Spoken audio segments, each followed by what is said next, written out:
City India news channel हक की आवाज़। पैराडाइज फंक्शन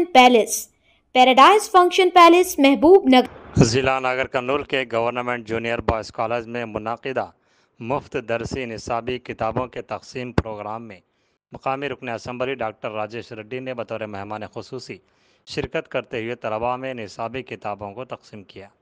इस मौके पर रुकन असम्बली ने यकीन दिलाया कि आने वाले दिनों में कॉलेज के लिए नई इमारत की मंजूरी दी जाएगी। उन्होंने कहा कि हाल ही में इक़्तिदार पर आई कांग्रेस हुकूमत तालीम के शोबे पर ज़्यादा तवज्जो दे रही है और इसीलिए सरकारी कॉलेजों और स्कूलों में तालीम हासिल करने वाले तलबा की हौसला अफजाई के लिए मुफ्त किताबें तकसीम कर रही है। उन्होंने कहा कि सरकारी स्कूलों में तालीम हासिल करने वाले तलबा आज बुलंदियों पर पहुँच चुके हैं और तमाम शोबों में शानदार कारकर्दगी का मुजाहरा कर रहे हैं। उन्होंने तलबा को मशवरा दिया कि वो मेहनत से अपनी तालीम को जारी रखें, अपना और अपने स्कूल और वालिदैन का नाम रोशन करें।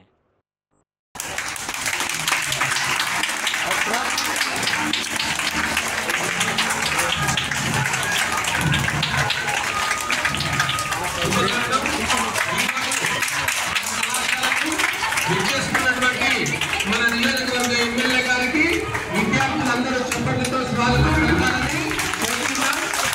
అట్లా మన నాగర్ కర్నూలు నియోజకవర్గ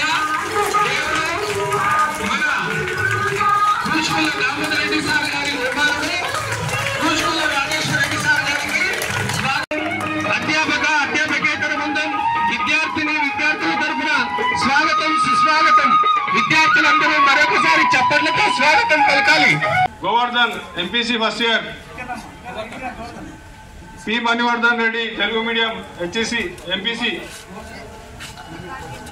G Raghavender BiPC first year. Sir CM గారి ప్రోగ్రాం ఉన్నందుకు విద్యార్థులకు కొంతమందికి డిస్ట్రిబ్యూట్ చేసినారు. వాళ్ళందరూ ఇక్కడ కూర్చోవాలి, బుక్స్ పట్టుకొని కూర్చోండి బాబు.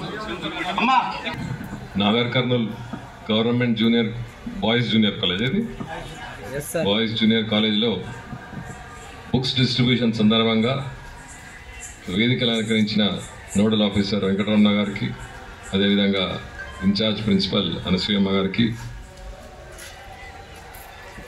నరసింహ గారికి, ఇక్కడ ఉపాధ్యాయులకు, ఇక్కడ విచ్చేసిన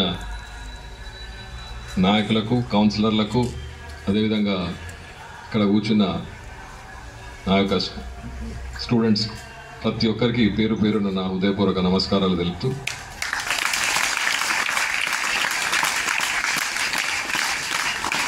ఈ యొక్క జూనియర్ కాలేజ్కు ఎన్నిసార్లు పిలిచినా రావాలనిపిస్తుంది. ఎందుకంటే రావాలనిపిస్తుంది, అదేవిధంగా ఇక్కడికి వచ్చినప్పుడు చాలా బాధ కూడా అనిపిస్తుంది. ఎందుకంటే ఈ యొక్క బిల్డింగ్ స్థితి చూసి చాలా బాధాకరం.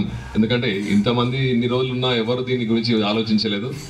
అని తప్పకుండా మా ఒక హయాంలో ఈడ కొత్త బిల్డింగ్ నిర్మిస్తామని మాకు ఆ నమ్మకం ఉంది. తప్పకుండా అది ఆ మ్యాటర్ నేనైనా మా తండ్రి గారైనా చాలా సీరియస్గా తీసుకున్నాం. అది తప్పకుండా వివిధ ప్రాజెక్టుల నుంచి లేకపోతే వివిధ డోనర్స్ నుంచి సాయం అందుతుందని కోరుకుంటూ, తప్పకుండా మీరు ఓల్డ్ స్టూడెంట్స్గా వచ్చినప్పుడు ఇక్కడ ఇటువంటి ఈ బిల్డింగ్ ఉండదు, ఫ్యూచర్లో ఇక్కడ అతిపెద్ద బిల్డింగ్ ఉండాలి అని మా అంతు కృషి మేము చేస్తామని, తప్పకుండా మీరు రాబోయే కాలంలో ఇక్కడ పెద్ద బిల్డింగ్ చూస్తారని మాకు ఆ నమ్మకం. తప్పకుండా మా వంతు సాయం ఈ కాలేజ్కి మాత్రం తప్పకుండా ఉంటుందని మనసారా తెలుపుకుంటూ ఈ అవకాశం ఇచ్చిన మీ అందరికీ ధన్యవాదాలు.